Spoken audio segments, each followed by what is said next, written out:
اچھا تو آج ہم لوگ جوڈیشل ایکٹیویزم اینڈ ریویو کو ختم کریں گے. چھوٹا سا ٹاپک ہے, ختم کریں گے اس کو.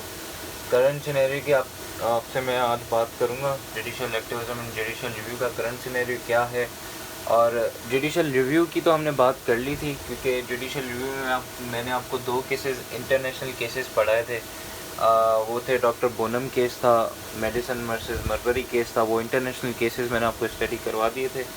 پھر پاکستان میں نے آپ کو 2 کیسز جوڈیشل ریویو کے بتایا تھا کہ جوڈیشل ریویو کے 2 کون سے کیسز تھے. وہ تھا مولوی تمیز الدین کیس تھا, اور اسی طریقے سے میں نے جو آپ کو یہ دوسو خان کیس بھی پڑھایا تھا, جس میں جوڈیشل ریویو جو تھا وہ پاکستان میں کس طریقے سے یوز نہیں کیا گیا تھا. جہاں پہ کرنا چاہیے تھا وہاں پہ انہوں نے جوڈیشل ریویو نہیں یوز کیا تھا. تو یہ 4 کیسز میں نے آپ کو پڑھائے. 2 انٹرنیشنل تھے, 2 لوکل تھے, پاکستانی اس میں تھے پوائنٹ آف ویو سے. اور میں نے آپ کو جوڈیشل ریویو کی ڈیفینیشن, انٹروڈکشن دے دیا تھا. جوڈیشل ایکٹیویزم کا میں نے آپ کو بتا دیا تھا. آج جو ہے ہمارا وہ کرنٹ سینیریو ہے جس پہ ہم لوگ اپنا یہ آج ٹاپک ختم کریں گے. اور آج ہم لوگ جو ہے وہ انٹروڈکشن پاک یو ایس ریلیشن کا اسٹارٹ کریں گے. تو یہ ہے کہ اس کو ختم کرتے ہیں. چھوٹا سا اس کا ٹاپک ہے کرنٹ سینیریو کا. دیکھیں اب کرنٹ سینیریو, اگر میں جوڈیشل ریویو اور ایکٹیویزم کی بات کروں, اگر میں جوڈیشل ایکٹیویزم کی بات کروں کرنٹ سینیریو پہ, تو جوڈیشل ایکٹیویزم کا کرنٹ سینیریو میں 2 بندے ہیں, 2 ایسے ججز ہیں جنہوں نے جو جوڈیشل ایکٹیویزم ہے اس کا یوز کیا تھا. 2 ججز پاکستانی. ایک تھے جسٹس افتخار چودھری صاحب, جنہوں نے جو ہے جوڈیشل ایکٹیویزم کو یوز کیا ہے. سوری. دوسرے وہ تھے جسٹس ثاقب نثار. یہ وہ 2 واحد ججز ہیں جنہوں نے جو ہے آپ کا جو ہے جوڈیشل ایکٹیویزم کو پاکستان میں یوز کیا ہے. کیسے کیا ہے وہ میں آپ کو بتاتا ہوں. دیکھیں اب اس کا تو میں نے آپ کو سمپل بتا دیا کہ وہ 2 ججز کون تھے. جوڈیشل ایکٹیویزم یوز کے نام میں نے آپ کو بتا دیا. اب اس کا ایک اور چیز ہے کہ جوڈیشل ایکٹیویزم کی آج ہم 2 چیزیں پڑھیں گے. ایک ہم اس کا دیکھیں گے برائٹر سائڈ, جس کو آپ بے شک ایڈوانٹیجز لکھ لیں یا پازیٹیو سائڈ لکھ لیں. ایک اس کا جوڈیشل ایکٹیویزم کا جو ہے وہ ڈارکر سائڈ ہوتا ہے. جوڈیشل ایکٹیویزم کی یہ میں بات کر رہا ہوں, جوڈیشل ریویو کی بات نہیں کر رہا فی الحال. ایکٹیویزم کہ اس کا ایک برائٹر سائڈ ہوتا ہے اور ایک ڈارکر سائڈ ہے. تو اگر میں برائٹر سائڈ کی بات کروں تو برائٹر سائڈ میں آپ کے پاس 3 چیزیں آ جاتی ہیں جس پہ میں بات کروں گا. یہ تینوں چیزیں کو ریلیٹ آپس میں کریں گی, لیکن تھوڑی سی ان میں چینجز ہیں. برائٹر سائڈ ہمارے پاس جوڈیشل ایکٹیویزم کا کیا ہے. دیکھیں سب سے پہلا جو برائٹر سائڈ ہے وہ یہ ہے کہ سوشل ریفارمز. پہلا برائٹر سائڈ جوڈیشل ایکٹیویزم کا یہ سوشل ریفارم. سوشل ریفارمز کیسے کہ آپ نے سنا ہوگا کہ پاکستان میں اکثر جو ہیں لوگوں کو جسٹس سرو نہیں ہوتی, ان کو ان کے رائٹس نہیں ملتے, ان کو ان کے حقوق نہیں ملتے. جو ہیومن رائٹس ہم جس کو کہتے ہیں وہ یہاں پہ ہمیں نہیں ملتے, پاکستان میں کم ملتے ہیں. کیوں نہیں ملتے؟ کیونکہ ہماری گورنمنٹ جو ہے وہ اتنی کمپیٹنٹ نہیں ہے کہ وہ ہیومن رائٹس دے یا وہ رائٹس ہر کسی کو پرووائڈ کر سکے. ایسا نہیں ہوتا. تو ایسے کیس میں جہاں پہ ہیومن رائٹس استعمال آپ کو نہیں ملے یا آپ کو گورنمنٹ جو ہے وہ پرووائڈ نہیں کر سکتے, کیونکہ ہیومن رائٹ یا کسی چیز کو امپلیمنٹ کرنے کا جو کام ہے وہ گورنمنٹ کا ہے. جوڈیشری کا صرف کام ہے ڈیسیجن دینا. جوڈیشری کا کام ہے صرف ڈیسیجن دینا کہ بھائی آپ کو یہ کرنا ہے. وہ کام جو کرنے والا ہے, امپلیمنٹ کرنا ہے, وہ گورنمنٹ کا کام ہے. سوشل ریفارمز یا ہیومن رائٹس, جتنے بھی پاکستان میں ہیومن رائٹس کی وائلیشن ہو رہی ہے, وہ ہم جوڈیشری کو بلیم نہیں کریں گے کہ جوڈیشری کی وجہ سے. جوڈیشری کا کام ہے صرف ڈیسیجن. اگر ہیومن رائٹس لوگوں کو نہیں مل رہے, ان کو رائٹس نہیں مل رہے, تو وہ ہم بلیم کریں گے گورنمنٹ پہ, جوڈیشری پہ نہیں. تو پہلا جو برائٹر سائڈ ہے وہ یہ سوشل ریفارم کہ اکثر لوگ جو ہیں ان کو رائٹس نہیں ملتے, تو جوڈیشل ایکٹیویزم کے تحت جو ہے وہ ان کو ان کے رائٹس دلواتی ہے. پہلا پوائنٹ جو آپ سوشل ریفارم جو پہلا پوائنٹ ہے اس میں آپ ٹوٹلی بات کرو گے کہ رائٹس, لوگوں کو یہاں پہ رائٹس حقوق نہیں ملتے. یہ آپ کو عام جام ہوگا, آپ کو پتہ ہوگا بہت سارے کیسز ہیں ایسے جن میں رائٹس وغیرہ لوگوں کو نہیں ملتے, اکثر جسٹس سرو نہیں ہوتی. تو ایسے سینیریو میں کیا, تو یہاں پہ پاکستان میں جو ججز ہیں وہ جوڈیشل ایکٹیویزم یوز کرتے ہیں تاکہ لوگوں کو حقوق ملے, لوگوں کے اوپر جو مسئلے ہیں ان کے وہ ختم ہوں, ان کو ان کے پراپر رائٹس ملیں. سمپل سی یہ چھوٹا سا ٹاپک ہے, اس میں زیادہ ڈیٹیل میں بات نہیں کروں گا کیونکہ کرنٹ سینیریو یا اس پہ اتنا اس کا وہ نہیں ہوتا ہے. اس کے بس ایک سمپل سے پاس کے کیسز ہیں جو آپ کو سمجھنے تھے, وہ میں نے آپ کو سمجھا دی ہیں. سوشل ریفارم میں آپ سمپلی یہ کہیں گے کہ لوگوں کے جو حقوق ہیں, رائٹس ہے, اس میں آپ جوڈیشل ایکٹیویزم یوز کرتے ہو. اگر کسی کو اس کے حقوق نہیں ملتے, گورنمنٹ اس کو حقوق پرووائڈ نہیں کرتی, تو پھر یہاں پہ جوڈیشری جو ہے جوڈیشل ایکٹیویزم یوز کر کے, جوڈیشل ایکٹیویزم کہہ لیں یا اکثر اگر میں اس کو سمپلی کہوں تو آپ نے سنا ہوگا سو موٹو ایکشن یوز کرتی ہے تاکہ لوگوں کو ان کے رائٹس ملیں. پہلا پوائنٹ سمپل ہے. دوسرا یہ ہے کہ برائٹر سائڈ میں جو ہے کہ جوڈیشری جو ہے وہ کیا کرتی ہے کہ اپنے جوڈیشل ایکٹیویزم کو یوز کر کے, اپنی اس پاور کو یوز کر کے وہ ایک چیک اینڈ بیلنس رکھتی ہے. چیک اینڈ بیلنس کا مطلب یہ ہوتا ہے کہ نظر رکھتی ہے. وہ کس پہ رکھتی ہے؟ لیجسلیٹو پہ, یا پھر آپ ایگزیکیوٹیو کہتے ہو. لیجسلیٹو اور ایگزیکیوٹیو پہ یہ رکھتی ہے نظر. کیوں رکھتی ہے؟ میں نے آپ کو بتایا تھا کہ اگر لیجسلیٹو یا ایگزیکیوٹیو جو ہے اگر یہ دونوں اپنا کام نہیں کریں, لیجسلیٹر جو ہے وہ لا نہیں بنائیں, یا اگر لا بنا رہی ہے تو غلط لا بنائیں, اور ایگزیکیوٹیو اگر لا بن گیا تو اس لا کو امپلیمنٹ نہیں کرے. فار ایگزامپل جیسے میں نے آپ کو سوشل ریفارمز میں کہا کہ ہمارے پاس آرٹیکل جو کانسٹیٹیوشن آف پاکستان ہے اس میں ہیومن رائٹس کے ہمارے پاس بہت زیادہ آرٹیکلز ہیں, ہیومن رائٹس پہ ہمارے بہت زیادہ لاز ہیں, لیکن وہ فالو نہیں ہوتے تو لوگوں کو اپنے حقوق نہیں ملتے. تو جوڈیشل ایکٹیویزم کے تحت اس کا ایک برائٹر سائڈ یہ ہے کہ جوڈیشل ایکٹیویزم کی پاور یوز کر کے جوڈیشری جو ہے وہ ایک چیک اینڈ بیلنس رکھتی ہے گورنمنٹ کے اوپر, کون سے ڈپارٹمنٹ کے اوپر, لیجسلیٹو اور ایگزیکیوٹیو کے اوپر. وہ ان کے اوپر ایک چیک اینڈ بیلنس رکھتی ہے کہ آپ لوگوں کے لیے لاز بنا رہے ہو. اگر آپ بنا رہے ہو تو وہ لاز صحیح ہیں, لیکن آپ ایسا نہیں کہ اگر وہ کوئی صحیح لا بنا رہے ہیں تو اکثر آپ نے سنا ہوگا کہ پاکستان میں ہر چیز ہوتی ہے لیٹ ہوتی ہے. یہاں پہ کوئی بھی چیز ٹائم سے نہیں ہوتی. کیوں؟ کیونکہ آپ نے سنا ہوگا کہ ہمارے پاس پراپر لاز نہیں ہوتے. تو یا تو ہمارے پاس لاز نہیں ہوتے, تو وہ اگر ہمارے پاس کوئی لا ایگزسٹ نہیں کر رہا ہوتا ایک سرٹن چیز کے لیے تو وہ خود جوڈیشری بنا دیتی ہے لا, جوڈیشل ایکٹیویزم کے لیے. ٹھیک ہے. اگر تو ہمارے پاس لا آلریڈی ایگزسٹ کر رہا ہے تو وہ ہمارے پاس امپلیمنٹ نہیں ہوتا, کیونکہ ہماری ایگزیکیوٹیو اس کو امپلیمنٹ کرنے نہیں کرتی, سلو ہے, نہیں کرتی, تو اس وقت بھی جوڈیشل ایکٹیویزم یوز ہوتا ہے. تو پہلا یہ کہ سوشل ریفارم تاکہ لوگوں کو اپنے حقوق ملے. دوسرا اس کا برائٹر سائڈ یہ کہ ایک چیک اینڈ بیلنس ہوتا ہے جس میں لیجسلیٹو اور ایگزیکیوٹیو پہ جوڈیشری جو ہے چیک اینڈ بیلنس رکھتی ہے. تیسرا پوائنٹ جو میں کہوں گا وہ یہ ہے کہ پبلک انٹرسٹ لیٹیگیشن میں. لیٹیگیشن کا مطلب یہ ہے کہ لیگل ایکشن. لیٹیگیشن کا مطلب ہے ایکشن لینا, لیگل ایکشن, کہ آپ پبلک انٹرسٹ کے لیے آپ ایکشن خود لوگے. جوڈیشری کا کام ایکشن لینا نہیں ہے, جوڈیشری کا کام صرف ڈیسیجن دینا ہے. ایکشن لینا, اس کو امپلیمنٹ کرنا, اس ڈیسیجن کو یا لاز کو امپلیمنٹ کرنا وہ ایگزیکیوٹیو کا کام ہے. لیکن آپ نے اکثر سنا ہے کہ لوگ جو ہے وہ پریشان ہوتے ہیں, ان کو جو ہے ان کی جو چیزیں ہوتی ہیں جو جن سے ان کو سکون ملے وہ ہمارے پاس نہیں ہے. اگر آپ دیکھو نا تو ایک کنٹری جو ہے ہمارا جو پاکستان ہے وہ ایک ڈیموکریٹک کنٹری ہے, اور ڈیموکریٹک کنٹری میں اگر آپ جوڈیشل ایکٹیویزم کا آپ یوز کر رہے ہو تو یہ ایک غلط پوائنٹ ہے. کیوں؟ کیونکہ اگر آپ جوڈیشل ایکٹیویزم یوز کر رہے ہو تو مطلب آپ کی گورنمنٹ پور ہے. جوڈیشل ایکٹیویزم اور جوڈیشل ریویو کو یوز ہی نہیں کرنا چاہیے. جوڈیشل ایکٹیویزم کیوں یوز نہیں کرنا چاہیے؟ کیونکہ جوڈیشری کو انوالو ہونا ہوگا اس کام میں. اگر آپ کی گورنمنٹ سے کوئی کام نہیں ہو رہا تو تبھی تو یہ جوڈیشل ایکٹیویزم آ رہا ہے.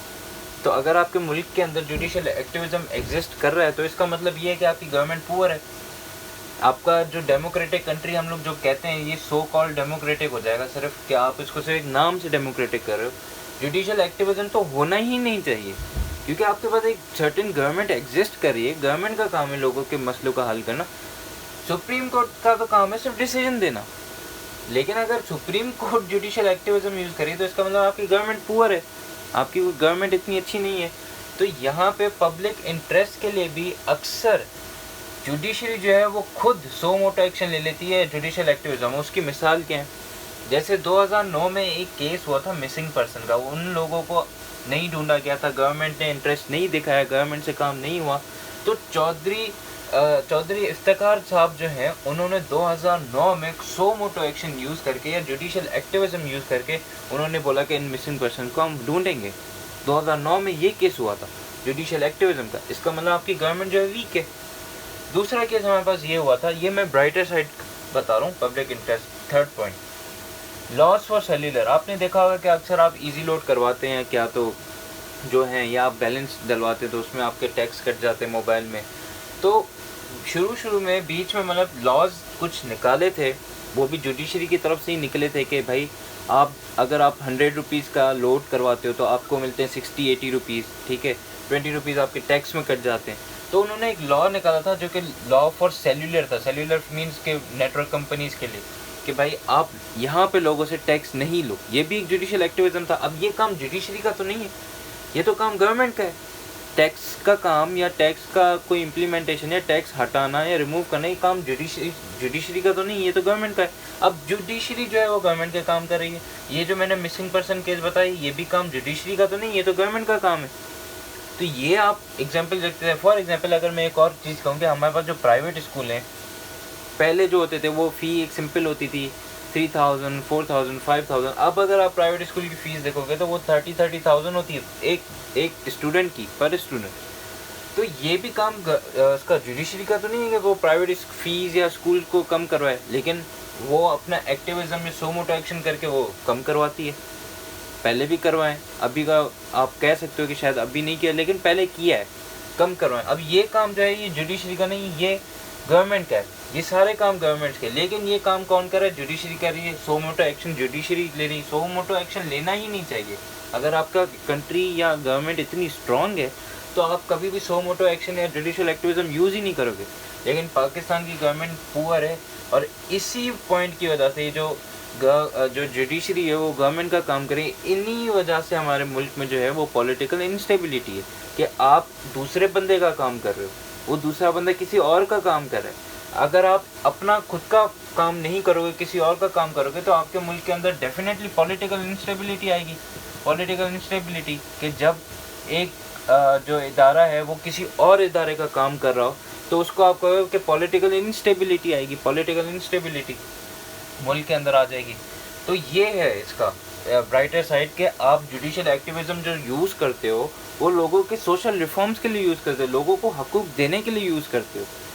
آپ برائٹر سائڈ میں دوسرا لکھو گے کہ آپ چیک اینڈ بیلنس کرتے ہو. اگر آپ کا کوئی چیک اینڈ بیلنس نہیں ہو تو لیجسلیچر کی تو مرضی، وہ تو کل کا کوئی بھی لا نکال دے. اگر لا چلو اور کبھی کبھی تو یہ ہوتا ہے کہ ہمارے کنٹریز میں جو ہے وہ لا ایگزسٹ ہی نہیں کر رہے ہوتے. ایک سرٹن کوئی بھی ایشو ہو جاتا ہے، سرٹن ایشو ہو جاتا ہے، لاز ایگزسٹ ہی نہیں کرتے. اگر جوڈیشری ان پہ چیک اینڈ بیلنس نہیں لکھے تو وہ لا تو کبھی امپلیمنٹ ہو ہی نہیں سکتے. کامن بندے یا ہم جیسے عوام کے واسطے پاور نہیں ہوتی کہ ہم ان کے لیجسلیچر کو کہیں یا کیا. تو اسی لیے جوڈیشل ایکٹیویزم جو ہے وہ بہت ضروری ہے. لیکن جوڈیشل ایکٹیویزم اگر ایگزسٹ کر رہا ہے آپ کی کنٹری میں تو اس کا مطلب یہ ہے کہ آپ کی گورنمنٹ پور. تھرڈ پوائنٹ آپ کہہ سکتے ہو کہ پبلک انٹرسٹ لیٹیگیشن، کہ پبلک کا جس میں مفاد ہوگا گورنمنٹ کو وہ کام کرنا چاہیے. ہم ووٹ دیتے ہیں اپنے مفاد کے لیے، ہم یہ نہیں دیتے کہ وہ ووٹ کے کوئی پاور میں آ جائے اور وہ خود اپنا فائدہ صرف سوچے. ہم اپنے فائدے کے لیے انہیں ووٹ دیتے ہیں. لیکن ووٹ دینے کے بعد بھی آپ دیکھیں گے ابھی آپ کے ٹیکس سسٹم کتنے خراب ہیں، کہ ایک آج کل اگر آپ نیا فون لو تو اس پہ بھی آپ کے کتنے زیادہ ٹیکس ہیں. آپ کوئی بھی چیز لو آپ کے ٹیکس، آپ ہر چیز میں ٹیکس پے کر رہے ہو. تو یہ کام سارا جو ہے وہ گورنمنٹ کا ہے. مسنگ پرسن کیس میں نے آپ کو بتایا 2009 میں ہوا تھا، جس میں جسٹس افتخار چودھری صاحب نے جوڈیشل ایکٹیویزم میں سو موٹو ایکشن یوز کر کے ان پہ کارروائی کی تھی، لیکن گورنمنٹ نے نہیں کی. لاس فار سیلولر جو ہے وہ جوڈیشری نے دیا تھا کہ آپ جو موبائل نیٹ ورکس میں جو آپ جو ٹیکسز کاٹ رہے ہو وہ آپ ختم کرو. پرائیویٹ اسکول فیس جو تھی وہ اتنی زیادہ ہو گئی تھی کہ جس پہ جوڈیشری نے جوڈیشل ایکٹیویزم میں سو موٹو یوز کیا کہ آپ اس کو کم کرو. اور اسی طریقے سے لاسٹ جو پوائنٹ وہ میں نے لکھا تھا وہ یہ تھا کہ واٹر کمپنیز، جو ہمارے پاس واٹر کمپنیز ہوتی ہیں وہ یہاں سے پانی ایکسٹریکٹ کر کے انہیں سیل کرتی ہیں اپنے پروفٹ کے لیے، لیکن ہم ان سے ٹیکسز نہیں لیتے. تو یہ بھی کس نے سسٹم ایڈاپٹ کیا تھا یا انٹروڈیوس کروایا تھا کہ یہاں ان واٹر کمپنی سے ٹیکس لیے جائے؟ جوڈیشری نے ہی یہ انٹروڈیوس کروایا تھا، اور اس کو ہم جوڈیشل ایکٹیویزم کے انڈر ہی دیکھیں گے، کیونکہ یہ کام گورنمنٹ کا ہے، لیکن وہ کام کون کر رہا ہے؟ جوڈیشری کر رہی ہے. تو یہ تھا جوڈیشل ایکٹیویزم کا ایک کرنٹ سیناریو، برائٹر سائڈ. اس کا ڈارکر سائڈ پہ میں زیادہ بات نہیں کروں گا. وہ کیوں نہیں کروں گا؟ اس کا صرف ایک نیگیٹو امپیکٹ ہے، وہ میں آپ کو آلریڈی بتا چکا ہوں، وہ ہے پولیٹیکل انسٹیبلٹی. پولیٹیکل انسٹیبلٹی اگر میں ڈارکر سائڈ کی بات کروں، کیسے؟ دیکھیں، ایک کام جو میں ڈیلی بیسس پہ کرتا ہوں جس میں مجھے مہارت ہے، وہ کام کوئی دوسرا بندہ آ کے کرے گا تو وہ اتنا افیکٹولی کام نہیں کرے گا. اگر میں ایک کام ڈیلی بیسس پہ کرتا ہوں اور مجھے اس میں مہارت ہے، مجھے پتہ ہے کہ وہ کام کیسے ہوتا ہے، اور یکدم میری جگہ پہ وہ کوئی اور آ کے بندہ وہ کام کرنا سٹارٹ کر دے گا، تو افیکٹونیس جو ہوگی اس کام کی جو میں کر رہا تھا وہ ختم ہو جائے گی. ظاہر سی بات ہے. تو اسی طریقے سے ڈارکر سائڈ میں بس یہ بات آ جاتی ہے کہ ہماری جوڈیشری اگر ایگزیکٹو اور لیجسلیچر کے کام کرتی رہے گی تو ہمارے ملک میں تو جو افیکٹونیس ہوگی وہ بالکل زیرو ہو جائے گی. جوڈیشری لیجسلیچر ایگزیکٹو تو پھر بس ایک نام کے لیے ہوگا, کام تو ان کا جوڈیشری کر رہی ہے, ختم ہو جائے گی. جوڈیشل ایکٹیویزم کا ایک اور میں نے آپ کو شروع میں لیکچر میں بتایا تھا کہ ہمارے پاس جو دیامیر بادشاہ ڈیم فنڈ جو تھا وہ بھی کیا تھا, جوڈیشل ایکٹیویزم تھا. میں نے آپ کو پہلے ہی بتایا کہ جوڈیشری کا کام ہے صرف ڈیسیژن دینا, کام امپلیمنٹ کرنا وہ ایگزیکٹو کا ہے. لیکن دیامیر بادشاہ ڈیم کا فنڈ بھی جوڈیشری خود لے رہی ہے, خود کنسٹرکٹ کروا رہی ہے. تو مانا آپ کی جو کنٹری ہے اس میں ایک طریقے سے پولیٹیکل انسٹیبلٹی ہے, آپ کی گورنمنٹ جو ہے وہ پور ہے, آپ کے پاس افیکٹونیس نہیں ہے. تو ڈارکر سائڈ میں آپ سمپلی یہ لکھو گے کہ اگر ایک ڈپارٹمنٹ وہ کسی اور ڈپارٹمنٹ میں انٹرفیئر کر رہا ہے اس کے میٹر میں, تو آپ کے ملک میں پولیٹیکل انسٹیبلٹی آ جائے گی, پولیٹیکل انسٹیبلٹی. اور اس سے کیا ہوگا, اس سے یہ ہوگا کہ آپ کی جو ملک میں افیکٹونیس ہوگی وہ آپ کی افیکٹونیس ختم ہو جائے گی, زیرو ہو جائے گی, جس کی وجہ سے لوگوں کو ان کے مفاد بھی نہیں ملیں گے, آپ کی جو ہے سوشل ریفارمز بھی ختم ہو جائیں گی, آپ کی جو چیک اینڈ بیلنس ہے وہ ختم ہو جائے گی, آپ کی جو ڈیموکریٹک کنٹری وہ سو کالڈ ڈیموکریٹک کنٹری صرف ہو جائے گا, آپ کی گورنمنٹ ویسی پور ہوگی کیونکہ جوڈیشل ایکٹیویزم ایگزسٹ کرتا ہے. تو یہ ایک چھوٹا سا بس اس کا اوور ویو تھا. آج ہمارا ٹاپک یہ ختم ہو رہا ہے, جوڈیشل ریویو اینڈ ایکٹیویزم. اس کا ایک کرنٹ سینیریو تھا جس میں نے آپ کو بتا دیا. دیامیر بادشاہ ڈیم آپ بتا سکتے ہو, یہ ایگزامپلز ہیں, یہ آپ لکھ سکتے ہو. برائٹر سائڈ اس کا یہ تھا, ڈارکر سائڈ اس کا سمپلی یہ تھا. مزید اس پہ ہم زیادہ بات نہیں کریں گے.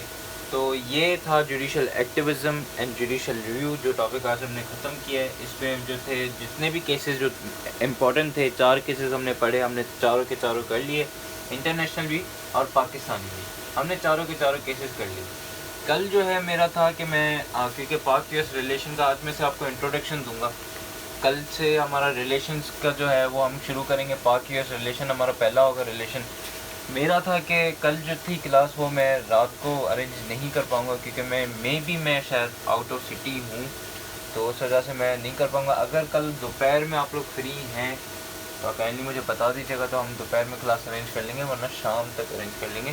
کہ رات کو میں تھوڑا سا بزی ہوں گا, میں آؤٹ آف سٹی ہوں. اگر میں نہیں ہوا تو پھر میں آپ کی کلاس جو ہے وہ کنڈکٹ کر لوں گا.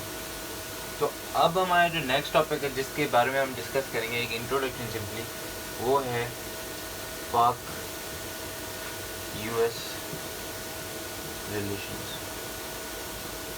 ہم لوگ ریلیشنز اسٹارٹ کریں, ریلیشنز ختم کریں گے. پاک انڈیا, پاک یو ایس, پاک رشیا, اس طریقے سے کافی ریلیشنز ہیں. وہ انشاءاللہ وہ ہم ختم کر کے پھر ہم لوگ اپنے کچھ ٹاپکس ہیں جو ہمارے رہیں گے, افغانستان ایشو, فلسطین ایشو, وہ ہم کمپلیٹ کریں گے. پاک یو ایس ریلیشن شپ. اب دیکھیں پاک یو ایس ریلیشن شپ میں جنرلی میں آپ کو ایک ٹائم لائن بتا دوں کہ اس وقت یہ ہوا تھا 1979 میں. سوویت جو پاکستان اور یو ایس کے ریلیشن ہے بہت اچھے تھے. میں آپ کو ٹائم لائن بھی اس کی ویسے بھی جنرلی بتا دوں گا ان دی اینڈ آف لیکچر.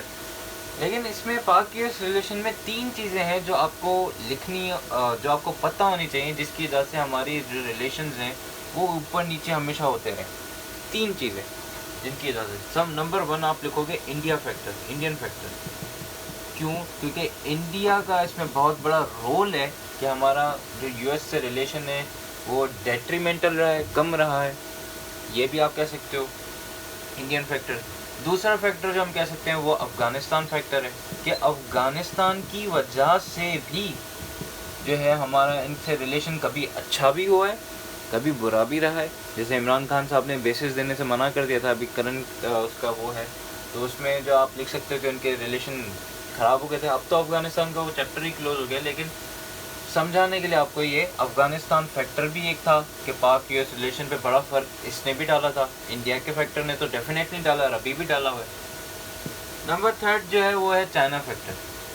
آپ کو پتہ ہے چائنا فیکٹر میں نے کیوں بات کی ہے, اس کی بات یہ ہے کہ ہماری انکریزنگ جو پاکستان کی جو ٹلٹ ہے وہ چائنا کی طرف جا رہی ہے. تو یہ بات یو ایس سے ہضم نہیں ہوگی, کیونکہ یو ایس اور چائنا جو ہے وہ دونوں ایک ایمرجنگ پاور ہیں. چائنا بھی سمجھے ایک طریقے سے ایک سپر پاور ہے, کیونکہ ایک پہلے سول سپر پاور تھا ایک پورے کولڈ وار ایرا کے بعد, اور وہ تھا یو ایس. لیکن اب چائنا جو ہے وہ اکنامیکلی اتنا اسٹرانگ ہے کہ وہ یو ایس کو ٹکر دے رہا ہے, اور یہ یو ایس کے لیے ایک تھریٹ ہے. اور ہمارا جو ٹلٹ ہے وہ چائنا کی طرف ہے. چائنا سے ہماری ہمیشہ فرینڈلی ریلیشن رہیں, تو یہ 3 فیکٹر ہیں جن 3 فیکٹر پہ آپ جو ہے پورا پاک یو ایس ریلیشنز اب ہم دیکھیں گے کہ پاک یو ایس ریلیشن انڈیا کی وجہ سے کیسے خراب ہوئے ہیں یا بہتر بھی ہوئے ہیں یا کیا جو بھی ہو میں آپ کو بتاؤں گا. افغانستان کا جو فیکٹر ہے وہ میں آپ کو بتاؤں گا اس کی وجہ سے کیا فرق پڑا. چائنا کا فیکٹر ہے اس کی وجہ سے آپ کا کیا فرق پڑا. دیکھیں اب میں سمپل جسٹ ایک جنرل بات کچھ چیزیں آپ کو سمجھانے کے لیے یہاں پہ کر رہا ہوں. کچھ چیزیں ہوتی ہیں جو کچھ ٹرمز ہوتی ہیں جن کا آپ کو پتہ ہونا چاہیے, جن کی وجہ سے جو ہے جنرل ٹرمز ہے کچھ. ایک ٹرم ہے جس کا نام ہے ہائفینیٹڈ